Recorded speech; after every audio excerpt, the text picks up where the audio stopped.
Questions with Austin Ward from Letterman Row. Austin? Hey, Justin, when you saw Trey taking off on that touchdown and you decided to run down and throw that block, take me through your thought process and why you thought he needed a little help there. It kind of just came naturally. I usually do it in practice to get conditioning in. So, I mean, it kind of just kicked in naturally, to be honest. And then I started running and I just didn't stop. So, yeah. Were you worried that it might have been close to a block in the back, or did you when you looked at it on film? I'm just glad they didn't call it. If they would have called it, I would have been mad. But I mean, if they didn't call it, then it wasn't a block in the back. My eyes. Yeah, thanks. Next up, Dave Biddle with 24/7 Sports. Dave?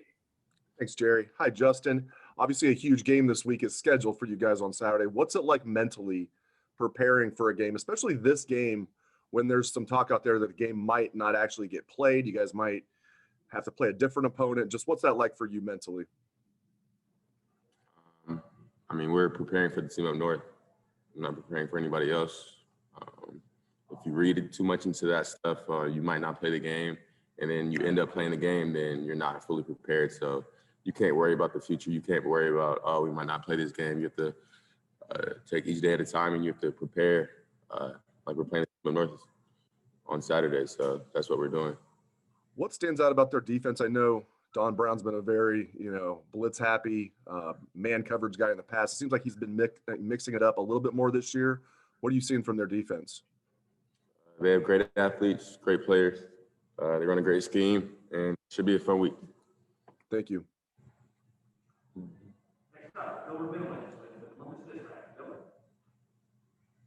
Yeah. Hi, Justin.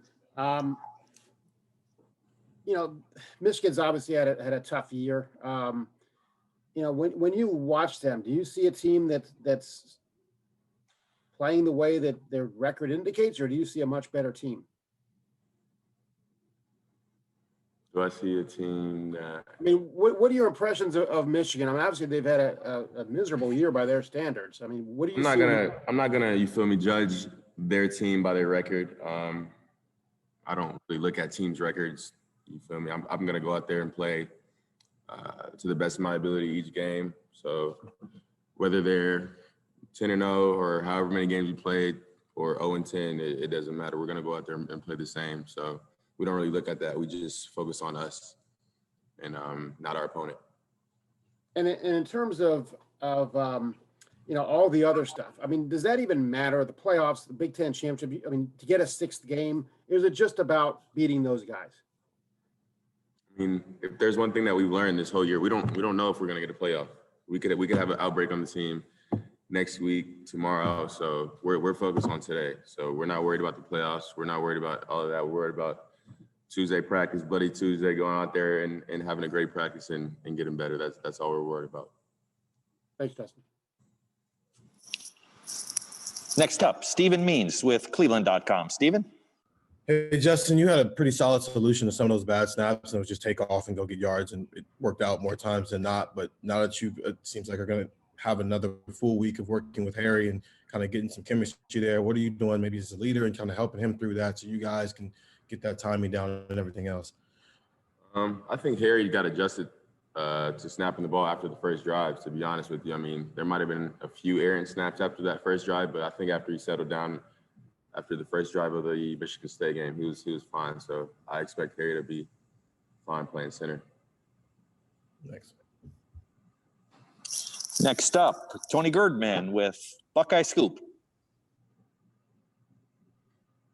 Justin, how has, I guess, your expectations or what they told you about the Michigan rivalry compared to the reality of it as you played in it? That again, sorry. The Michigan rivalry, when before you had gotten to play in it, how different is it once you actually get to experience it and go through it than your idea of it beforehand? I really didn't pay attention too much to it before I got here, but it's definitely a big thing, and we take this rivalry very seriously around here. So it's definitely the most important game of the year. I mean, we all know that. We all know how serious this rivalry is. I don't have to, hype it up more than it is. But I mean, yeah, we just have to go out there and execute and win the game. After last year's win, was it more happiness or relief? When you beat Michigan last year, is it more when you is it more happiness for you?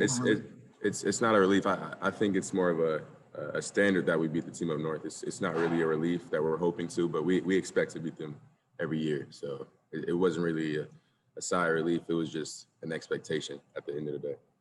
Thanks. Next up, Clay Hall, WSYX Channel 6. Clay? Hey, Justin. It has been a crazy year, stop, start, et cetera, et cetera. What's unmistakable about this week? What tells you it's beat Michigan week? What tells me it's beat team up north week? What do you mean? Like, what tells me? Just around the building, the attitude of the coaches, the players.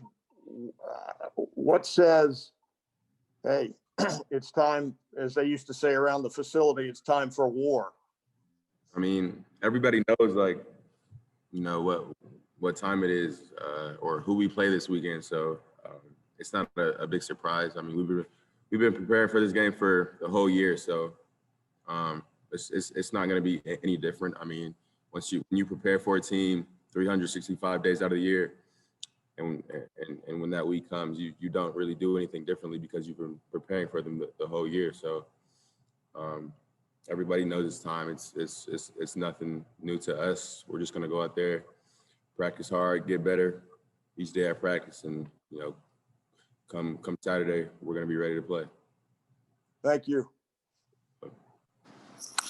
Next up, Brendan Gulick with Buckeyes Now on Sports Illustrated. Brendan? Hey, Justin, thanks for taking some time with us, man. Hey, did you see any similarities last week with the way that Michigan State tried to defend you guys, similar to maybe what you saw with Indiana and a lot of the pressures and blitzes that you saw? No, not really. Or do you see any of those similar tendencies when you kind of scout team up north here?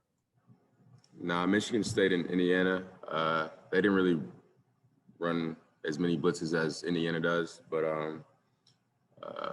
they ran a few similar coverages. But from as far as blitzing, Michigan State didn't blitz nearly as much as Indiana did. And team up north, I mean, they do a good job of mixing their defenses in. So we just have to do a good job preparing for them and being ready for what they bring us. I'd like you to maybe touch a little bit on the depth that you guys have at offensive line. I realize maybe a lot of casual fans looked at this and said, gee, they've got 3 starters out and another guy shifting positions. How are they ever going to put it together? But the fact of the matter is you guys have some serious depth and talent that you showcased on Saturday. What was practice like this past week? It was new faces, but still guys that obviously can play at a high level. I mean, yeah, I told those guys earlier in the week last week that, they came to Ohio State to play. They didn't come to sit the bench their freshman year. They eventually came to play, and those guys got the opportunity to play last week. And, I think those guys thrived in that opportunity or that situation. So I think those guys, after getting that game under their belt, they, just have more confidence, and hopefully that confidence helps them grow and become better. So I think, just having that game under their belt just really helped them out. Good luck this week, man. Thank you. Next up, Patrick Murphy, 24/7 Sports. Justin, Coach Day talked to us after the game about the Zoom calls and stuff you guys did with coaches out. What was that like for you? Used to being able to talk to these guys in person a lot, going back to the Zoom calls that you guys had to do over the summer. What was it like last week? It wasn't that bad, to be honest. I think, as long as we get to see the defense and as long as we get to communicate about, the defense and what we expect and stuff like that, it wasn't really any different, to be honest. I mean, of course, on the field during practice was a little bit different, not having Coach Day out there, but the meetings weren't that much different. Is it nice having Coach Day back? Of course. Next up, Dan Hope, 11 Warriors. Hey, Justin, do you allow yourself to think at all about how, this could be your final game at Ohio Stadium this week? No, not really. I'm just focused on beating them, to be honest. What does it, mean to you guys to kind of, have this opportunity to, play another game at Ohio Stadium this week after, the way this season has gone? I mean, yeah, we don't take any moment for granted, I think Chris said to the team last week that, we have a limited amount of time with each other. I think we have like 6 or something weeks like that with each other. So we're not going to take any moment we have together for granted. And, we're just going to take these last few weeks we have and, just cherish the moments and, just work hard and, just try to be the best team we can be. Thanks, Justin. Next up, Nathan Means, Cleveland.com. Nathan Baird. One person though.